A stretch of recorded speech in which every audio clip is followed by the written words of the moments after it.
G センサーってやつですね。誰が G や。誰を感知しとんねん。全然来ないです。めでたいな。こっちのせいです。すいません。はい、おはようございます。おはようございます。ドラレコをつけてみたいと思います。お、やっとですか。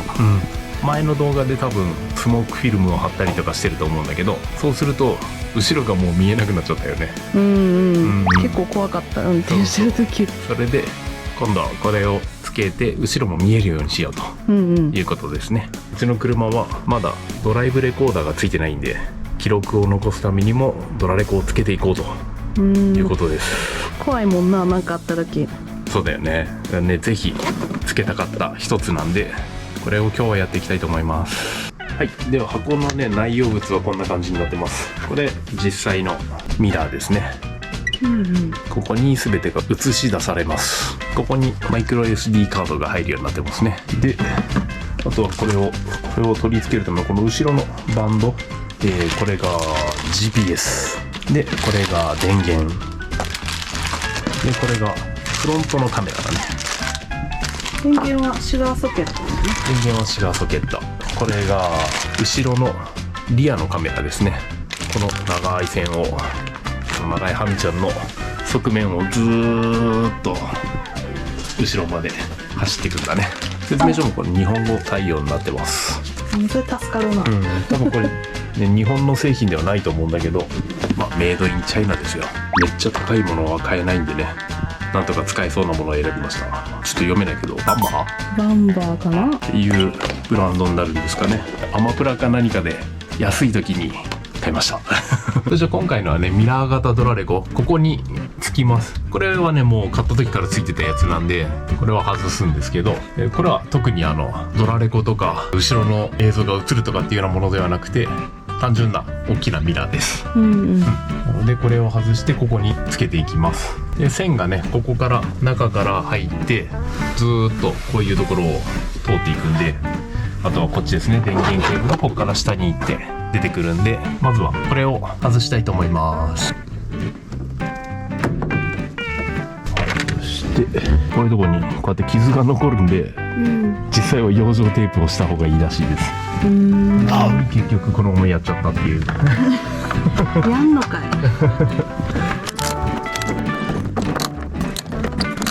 お、取れた。はい、まず取れました。こんな感じでね、外せます。でここにいろいろ入ってるんだけれども、何の線が入ってるんでしょう。何か分かんないものが多いよね、まだね。なんかウィンドウにもいっぱいついてるけど、ね、ここにもいっぱいついてるんだけど、なんかこれが何なのかがよく分かんないよね。この間車屋さん行った時聞いてこればよかったな。そんなこと覚えてないんだって、その時には。覚えといてもろていいですか。せっかく行ったのに。多分ねこの辺の GPS だと思うんだよ、これはね。GPS がね2個あるんだけど、なぜ2個あるのかっていう、こことここと。違う、これ ETC だわ。じゃあここも外していきましょう。なんかこれ線があるってことはやっぱりなんかなんだっけ、何かしらはつながってるみたいですけど、なんか警察のやつとかかね。警察のやつとはなんていうの、レーダー探知機みたいなやつかな。これ取りづらいよね。なんか前回撮った時も結構硬かった、なんかボキボキってなった気がする。なんでこれは一応新しいの買ってあります。前回1個引きちぎっちゃったしね。とりあえずこれで押し込んでいけばいいんだよね。はい、でここのねサンバイザー、これも外しました。これがこれで止めてあったんだ。その辺一体がまとまってるやつか。このあれがないね、結束バンド。はい、じゃあ取れましたね。取れた。ここに電気系統が集まってんの。アクセサリーのやつとか。そうだね、この辺とこっちに、この辺の下に1個とこっちの下に1個と3つは見つけたかな。へえ、多いな。シューズボックスでしょ。あ、そうそうそう。1本のケーブルだけ取り出したいのに結束バンドでまとめられていてなかなか取り出せない。使い直しできる結束バンドみたいなのないんかね。聞いたことないね。はい、じゃあここにね新しい線を入れていきます。りあえずね仮置きみたいな感じだけど、でここから降りてきて、ここで後からねちょっとちゃんと結束バンドで留めますが、今はちょっと仮の状況で留めて、ここからずーっと入って、このゴムを外した横から中に入れていきます。これもう一本の線はね多分 ETC なのかな。でここまで入ってきますね。でこの辺ね下入って中の方とこの辺と合わせてつないでいきますね。最終的にこのソケットはここに入ることになります。でこれは今までのなんで外していきます。一応これミラーを設置していきたいと思います。ここですね。ここにこのゴムを使ってこうやって引っ掛けてこっち側に留めるっていう感じですね。まあ一般的な。お、びっくりした。うわこれもうねすでにチャージされてますね。ほんまやな。基本常時電源取らなくても何かぶつかった衝撃を感じたりすると録画してくれるようになってます。G センサーってやつですね。誰が G や、誰を感知しとんねん。まあピコピコってでこれ刺して、それじゃあねちょっと今取り付けるのに車内に取り付ける目隠しをちょっと外につけました。気温も暑くて窓ガラス熱々なので、外側につけて今作業しようと思います。パーツクリーナーでカメラや GPS がつく場所を脱脂して、ここに両面テープで貼り付けていくような形になります。両面テープをここにつけるので、こちらも取り付け面を脱脂していきます。こんな感じで両面テープがつきました。これを窓に直接貼り付けていくですね。横あたりにつけていきます。でこれでまず GPS 取り付きましたね。ミラーの付け根の横あたり、だいたい車の真ん中ぐらいになるようにつけようかなと思います。つけます。これはねなんかちゃんとワイパーが届く位置についてた方がいいみたいです。確かに全然見えへんくなっちゃうもんな、ほこりとか雨でな。一応なんかねずっとこの辺まではこっちの助手席用のワイパーが届くんで、大丈夫ですか。大丈夫だと思います。次リアのケーブル8メートルだったかな、あるはずなんで、全然余裕でこのスーパーロングのハミちゃんでも後ろまで届くはずです。でこれ次はこの線をでこの隣にで GPS フロントカメラの線、リアカメラの線、電源ケーブルになります。リアケーブルのケーブルを後ろまで這わせていく。これが大変ですね。持っていきます。中を通して後ろまで持っていくわけですね。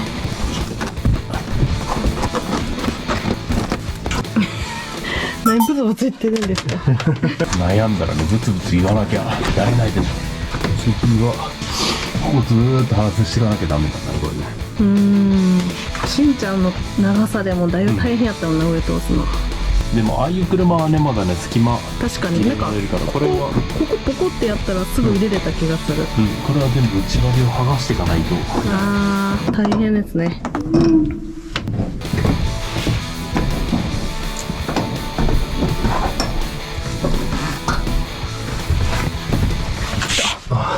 体当たりされた。はい、体が動きません。おう危ねえ。体が動きません。ここがね一番あれだな、めんどくさいな。スライドレールのところ取り出してるから。ほんまやな。他のところはちょっとね引っ張ればいけるんだけど、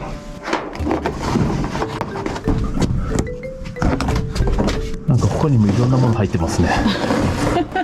宝箱。なんかお金とか入ってへん。何かわかんないけど何かの線入ってる。お金とか入ってへん。入ってへんな。オーディオのなんかがついてる。でもケンウッドのやつ後付けっぽいもんな。それとは関係ないんじゃないかわかんないけど、黄色って何のための線？黄色って映像じゃなかったっけ確か。今ではあまり見なくなった RCA ケーブル。黄色は映像出力のための端子です。ちょちゃちゃ。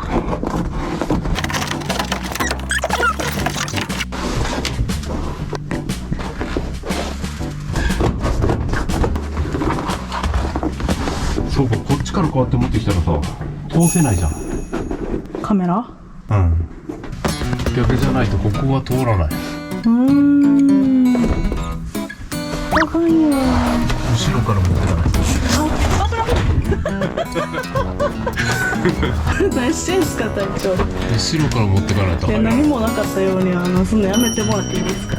おい、編集しろよ。使いますよ今のとこ。さこれ一旦抜いてやったら通るんじゃない？あ、ここ抜けるよ。それがそのリアにつながるとこやから。天才やな話。なあ。わかりました。この辺のカバーとかも外してきます。はい、じゃあここを通していきます。この中を通していくんで、ここのゴムを外します。で、ゴム外すと白いカバーもあるんで、これも取っちゃいます。ここを通していきます。これちっちゃもう通りましたね。じゃあここから今度この中を通していきます。これもこっちを外して、この中を通すんですけど、これが大変らしいです。むずそう。戻しちゃいましょう。ここまで通りました。次この中通すんですけど、これがかなり難しいらしいです。むずいやろこれ。一応配線としては持ってきたんだけど、ここれが通るかどうかで、通らない場合は何かシリコンスプレーを使ったらいいらしいです。とりあえず通ったけど硬いな。キッチキチやな。これを線と配線同士をつないでいくんですけど、これ太いな。果たしてこの太さで通るのか。パイプのキャパ的になんか積もりそうやけど、もうすでにな。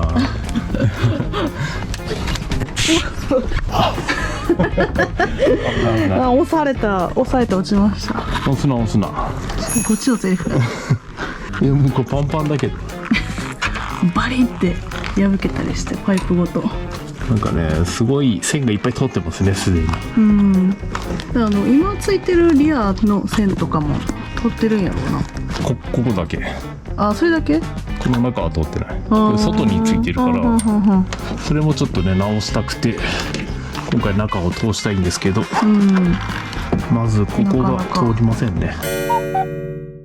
じゃあね、なかなかやっぱここ細くて通らないんで、シリコンスプレー使ってやったらいいということなので、ちょっと吹いてみようと思います。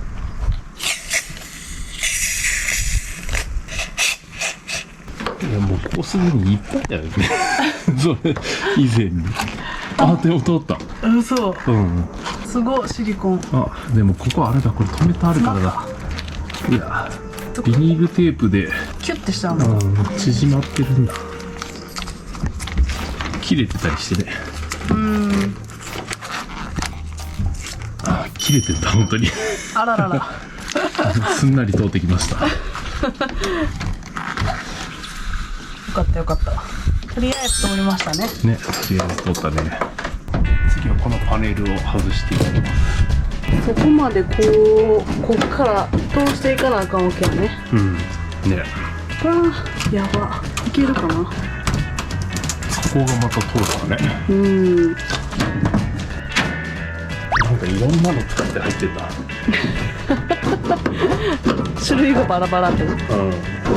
なんか中身が見えてきた。ここがめっちゃ熱い。どこ行ったんだ。あった？無事に取り終えました。で、次はこのガーニッシュを外すときはこれも全部外して、6本かな。多分これとこれつなぐだけでナンバー灯がつくようになるんだけど、うちは自光式だからナンバー自体が光るやつだから、それは必要なしと。じゃあ次ここまで出てきた線をここからずーっとここ通ってこっちまで出していきます。そして最終的にここから穴を開けてカメラが向こうに出ると。なるほど。ははい、い。これがいくんでしょうか。頑張れ。どこって見てこないんだよね。ちょっとこっち側で行きましょうか。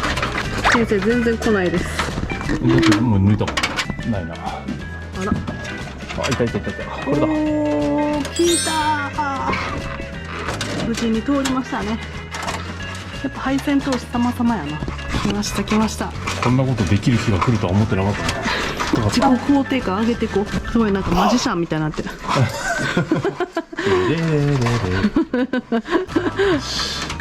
いけましたね。はい。で、これがもう一個か。ここも通して、こっちから流れてここからカメラが出てくと。リアカメラに接続するのはせんでいいの？わからん。全然わからん。大体こんなもんですね。こう切って中に入れるけどね、こうやってね。こういう感じになると思うけど。ちょっとじゃあ先に映像チェックしますか。どんなものか。来ません。映らなくなりました。今ね、ここ違うソケット挿してこれ使おうと思ったんだけど、ここ何日か前にね、この中の電気切れてるのがいくつかあったんで交換したんですよね。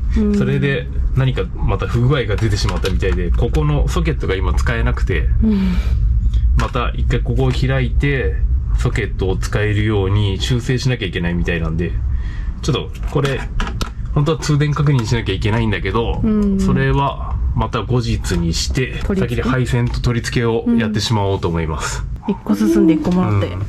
それで疲れた顔するのやめてもらっていいですか。すいません。はい、それでは次、ここリアのガーニッシュを外していきます。外してここら辺にカメラが来る感じになるのかな。ここもこう切ってこの中からこう生えてる感じ。埋め込むわけね。これを外していきます。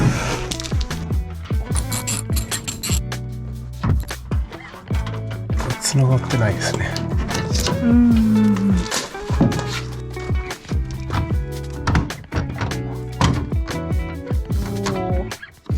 けた。こんな感じで。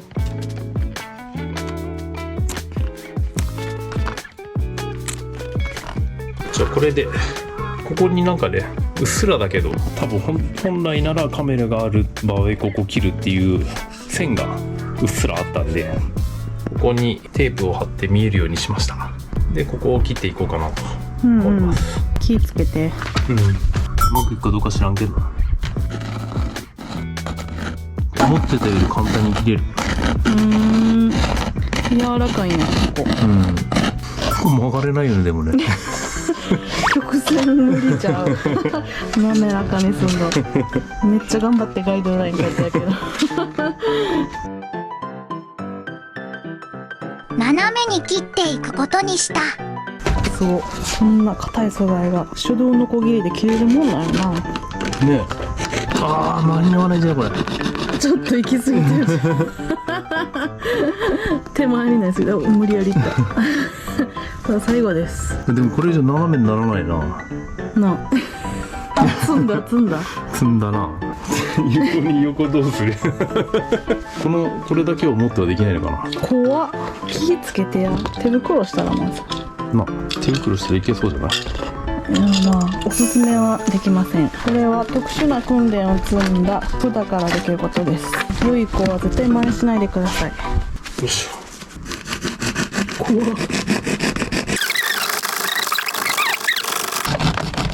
いったー。さらに色も塗り直してみた。どうやって塗ったんですか？チッピングブラックと密着ロンで。密着キングね。これでね、ピューってスプレーで塗っていったら、こういう風にいい感じの、なんかツルツルすぎひん、ちょっとマットな感じの質感の黒に綺麗に塗れるわけですね。でも言われるまで分かんなかったけど、これってシャーシ下にサビ止めみたいので塗るのと同じようなものみたいで、かっこよさそうだなと思ったけど、そういう用途だったんでね。いよいよ取り付けですか。あれやっぱりイメージと違うぞ。どうした？こうやって作るな。これ逆だな。これ逆だな。これちょっと勘違いしたわ。やり直しということで、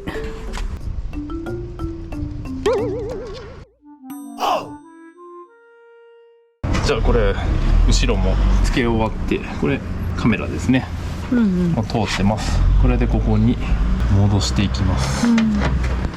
あ、ピンも入れてなかった。おう。どこに来たっけな。片付けたんだっけ全部。無事に見つかりました。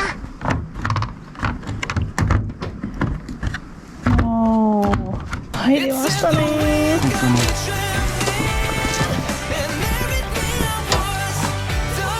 長かったね。8時間ぐらい経ったんちゃうか。こ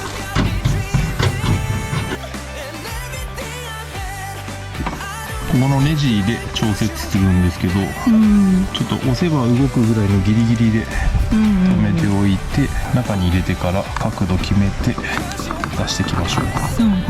じゃあこれ貼り付けていきます。はい、お願いします。つけちゃうよ。はい。でとりあえずもう線は全部つながったかな。あとはシガーソケットの調子を直すだけ。そうやな、そこが生きてると今もカメラを見ながらね調節できたんですけど、とりあえずそこの復旧からですね。そうだね。じゃあ一応後ろまで線は通ったんで、この前の方を先に結束バンドで留めていきます。でこの辺上も直していきます。なんとか入れましたかね。そうですね。これでまたパチパチ止めていくと、そうだね。この辺のちょっと仮止めしてあるところか。この日は全部ケーブルを収納し直して終了。後日改めてシガーソケットを直します。でここを開いてみたら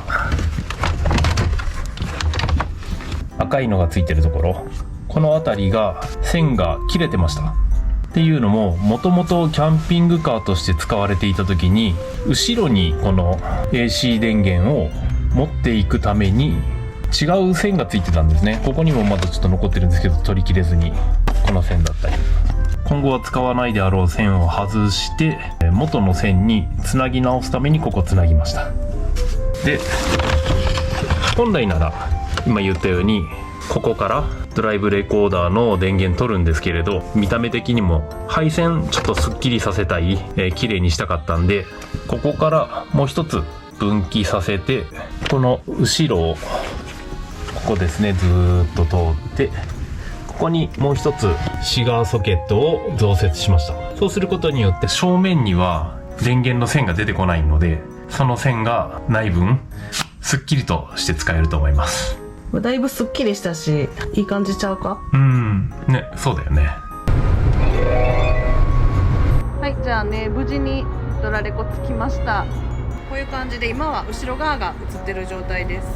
でこれをスワイプすると、これが前と後ろ半々ずつで、これが前が見えてる状態って感じで切り替えられます。で画質に関してもね、もう全然問題ないかと思います。この前がね 4K で、後ろがね一応 HD なんですけれども、後ろでもナンバープレートとかは読み取れるぐらいの最低画質はあるかと思う。ちなみになんか新しいのが出てて、新しいのはフロントは同じ 4K なんだけど、後ろのカメラが 2K っていうので撮れるようになったみたいです。ちょっと値段は上がるみたいだけどね。バージョンアップした版があるってことだね。であとはこの画面上でね、こうやって上下に動かすと前も後ろもこうやってカメラの角度変えることができます。で明るさはこっちの右側をこうねすると暗くなったり明るくなったりします。基本的にこうループ録画になってるんですけど、止めたい場合はこの真ん中のとこをポチって押したら止まりませんはい、ここね止まりました。でも基本的に運転中はいつ何があるかわからないんで、ループ状態にしておいた方がいいかなと思います。じゃあバックしてる時ね、こんな感じでこのガイドラインが見えて、一応幅もねこういう風に、調整はできるんですが、ハミちゃんの車幅がすごい広いんで、なかなかねこの線いっぱい広げてもきっちりっていう感じにはいきませんでした。普通の乗用車とかやったら全然この駐車の線に沿ってぴったり合わせれるかなと思います。これここに車がありますよとか、今人が通ったら青く光ってたんだけど、こうやっていろいろ、これは安全範囲のところね、緑色の枠になって安全範囲の人たち。お今ねペプンってなったと思うんですけれども、この赤の印とともに、これがまあその後ろの距離が近すぎるとこういう風に知らせてくれるんで、まあ人がね後ろ通ったりとか駐車するときに車が後ろにあってバックでこう下がっていく時とかの目安になるんでね、めっちゃ使いやすいです。めっちゃ歩いてるやん。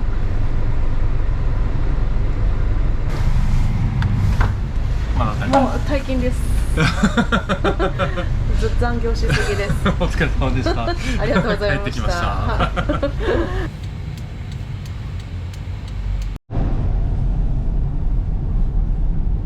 はい、じゃあドンキでねちょっとブラブラしてたらもうだいぶ真っ暗になりました。夜の走行の感じは見る分には全然問題ないよね。ただやっぱりちょこっとライトが明るすぎるように見えることもある。確かにメガドンキも久しぶりに行ったけど、ドンキオリジナルブランドの情熱価格のやつは他のスーパーの同じようなもんと比べてもちょっとやっぱ安いな。安いものもあったね。ある程度はなんかほぼほぼ最安値って感じかな、この辺で。さすがやわ。でもお気に入りのビッグの方がせいちゃんは買うものあるんじゃない？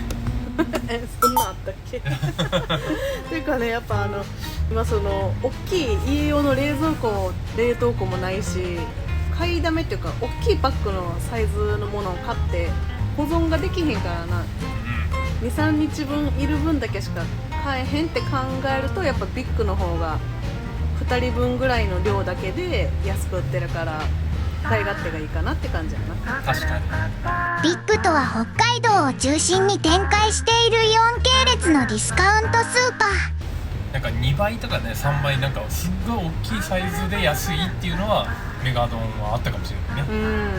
700g 入りのやつとかなあと焼き芋もな、今回初めて食べたけどめっちゃ美味しかった。美味しかったな。やばかった。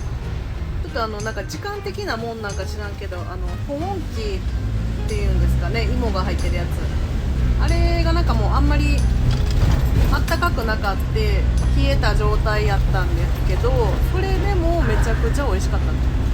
焼き芋自家栽培しようかな。焼き芋自家栽培さつまいもじゃなくて。さつまいもな。いやもう分からんで、土を温めといても育ててる段階から焼き芋にできるかもしれない取ってすぐ食べれるんでお願いします。はい、それでは作業をすべて終えて戻ってきました。ちょっとねもう外も暗くなっちゃったんで帰ってきましたけれど、今回ねミラー型ドラレコつけてやっぱり良かったね。いやほんまに運転の快適度が全然違う。これでね毎日走り回るようになってもね、安全に走れるんじゃないかなと思います。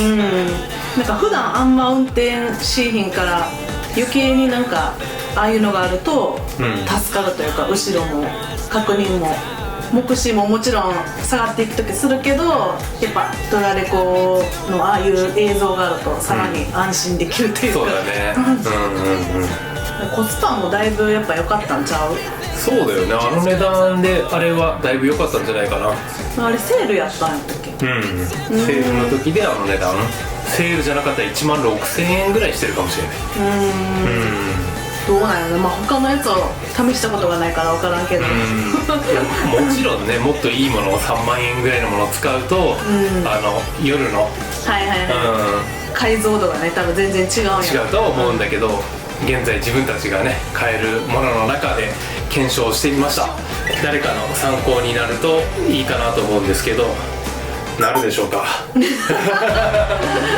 いやもう相変わらずやっぱはちゃめちゃやったからね、取り付けも大変だったね。大変やったし、で案の定なシガーソケットの電源さしてみたらつかへん、でしかも中開けてみるとまさかの配線つながってないっていう謎のそれでも何ヶ月か携帯の充電できてたっていうね、ハミちゃんの七不思議がございましたけどまあ実際は自分でちぎってしまったんだろうけどね、こんな短い状況になってたから、何回かねこう使ってるうちに多分ボンって外れてしまったのかもしれへん。